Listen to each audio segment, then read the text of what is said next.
Hello everyone, and welcome back to DMG. I'm very excited right now, because I just got back from what the school IT department calls the graveyard. And I did grab some other things, but most notably, I found this. Now, the graveyard is where, like, old school computers go, like, owned by teachers, used in classrooms, that kind of thing. That's where those go when they're end of life. So, pretty much anything older than, like, 2010 ends up there eventually. There's still some, like, Vista era, Core 2 Duo, that kind of thing, machines floating around campus. But, I mean, when they're just completely unusable, they go to the graveyard. But I immediately saw this in the room. It was the case that caught my eye. It's a fantastic case. And even if the PC inside doesn't work, it would be great for a sleeper build, I'm thinking. But look at that. MSI sticker. MSI K7 mainboard. And it's got an Athlon XP, not quite sure which one. I haven't actually opened it up yet. So I'm gonna do that right now. Looks like it's just got this one screw here. It's not screwed in very tightly.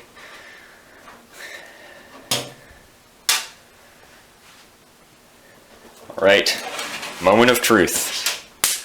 Oh yeah, and it doesn't have any cards in it, it's just the board. So I guess integrated graphics, integrated audio. Oh, ribbon cables. I love some good ribbon cables. Observation 1. This is dusty and messy. Here, let me angle this a bit more downward, so you can see. It doesn't look like it's in terrible shape. Like, there's a lot of dust that's accumulated down here in the bottom, and I'm not too confident in this power supply here. Let's see. Oh, it's still got the hard drive. Probably like a, what is that? It's a Samsung 40 gig IDE, configured as master. It's got a CD drive, not a CDR, not a CD-ROM, not a DVD, not a CDRW. It just plays CDs, and that's all it does. You know, back when CD drives used to have 3 cables: Molex power, IDE, ribbon cable, and then this that carries just the audio. Oh, and it's got a little 3.5-inch floppy. That's good. Okay, yeah, so it's a small board in a big case. I guess they just did that to save cost. Because that's a, what is that, M-ATX? In a full ATX case. Looks like we got an AGP slot. Is that AGP 8X, I believe? So yeah, we've got 1 AGP and 3 PCI. Conventional PCI. We've got 2 RAM sticks. Oh god. I don't like how messy this is.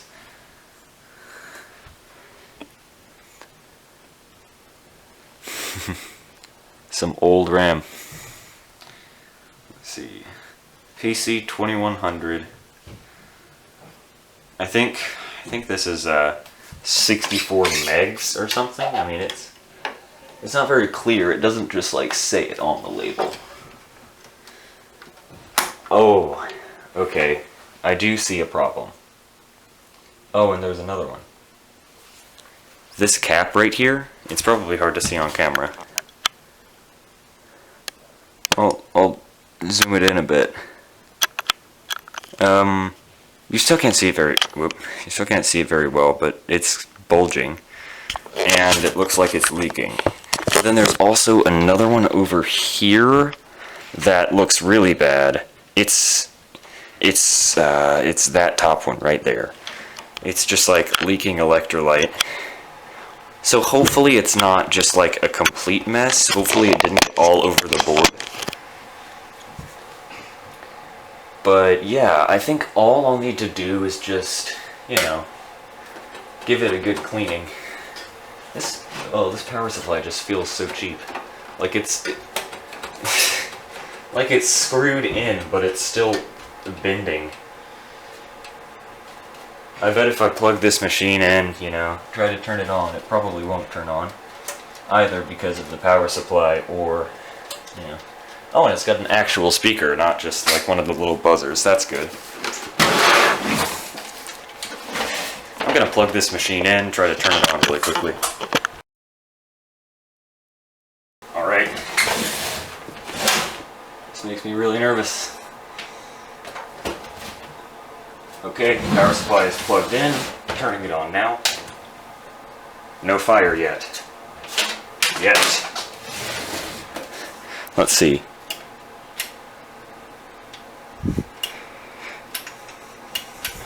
Shame. Yep. Okay, so power supply could be dead. Oh yeah, and the room where the graveyard isn't climate controlled. So that could be one of the reasons that, you know, that the power supply is dead. I'm just gonna try replacing the power supply. I have a replacement. It's an RGB power supply, so it's gonna look really out of place. But it's the only replacement I have. And then I'm also going to try and replace those caps. Boards of this era are all through-hole. Well, most of them at least. So I'm gonna take that board out, take a look at the back of it, and it should be possible to fix it just by replacing those caps and this power supply, which doesn't look very reliable in the first place. Alright, power supply testing, let's go. If this explodes, I'm not going to be happy. I wonder why. Oh shit. What? Oh my god, it's not even outputting voltage. It's just totally dead. Kill it. I'm gonna cut the power right now because this thing is scaring me. Yep. Okay. Yeah, sad. I was hoping it would at least be cool. No, the power supply is just dead. Okay, I don't advise taking apart a power supply because it's dangerous. But I took apart this one, and I see why it doesn't work. Literally every cap in the entire power supply is either already exploded or bulging. That one looks like it caught on fire. These are not the size they should be, so that's why it didn't give any voltage out. The day has come. Capacitors finally arrived. I've been waiting for months. Like, I've started and finished a good 2 other PC projects while waiting for these to arrive, but they have. So, let's see. I'm gonna see what capacitors I need to be replacing and what I'm gonna replace them with. So, I'm gonna be replacing this one. I think I'm gonna replace all 4 just so it doesn't look weird. Then I'm also gonna be replacing this one. So, what is this one again? It is a...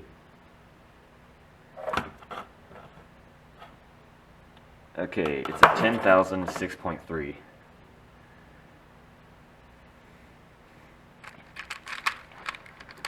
Okay, so it gets replaced with a near identical one here.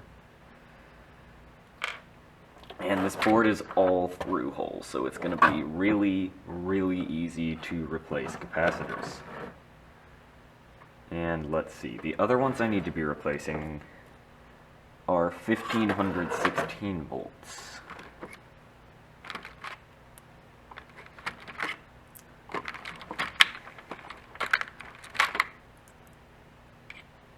Here are the caps I need.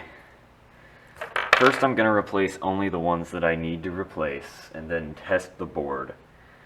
Because if something doesn't work, it's going to be obvious straight away, like if there's something else wrong that I need to fix.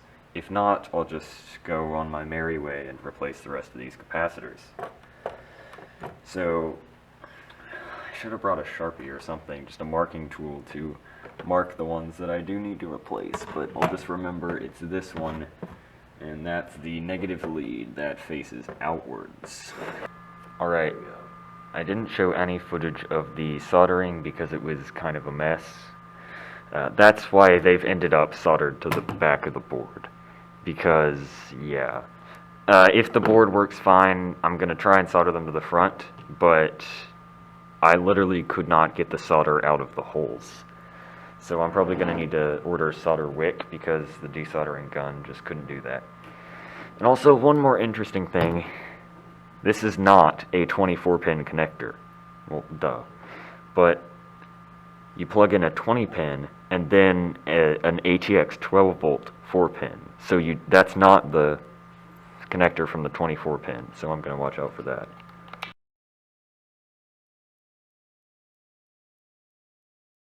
Looks like it just doesn't have a USB port.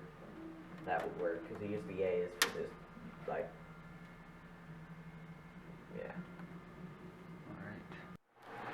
Alright. I'm not really sure what's wrong with the board. Even with the capacitors replaced, you plug it in, you turn on the power supply, CPU fan spins up for like a second or so, then no signs of life. I've tried plugging in IDE, I've tried plugging in the power LED. I don't have an AGP card, but I have a feeling that is not the issue because it was run without a graphics card for a very long time. So, if anyone has any recommendations, please leave them in the comments because I do want to get this board working. Because I think it would be just a cool thing to have a working Athlon XP system. But that's going to be it for this video. I'm sorry that it ended on such a dissatisfying conclusion. I do have some PC restoration videos coming up that end well for the poor little PCs. So, if you're extremely dissatisfied with how this one turned out, yeah, you can go watch one of those. But again, as I said, I started and finished like 3 other PC projects waiting for those capacitors to come in. But anyway, that's it for this video. Thank you for watching and see you next time.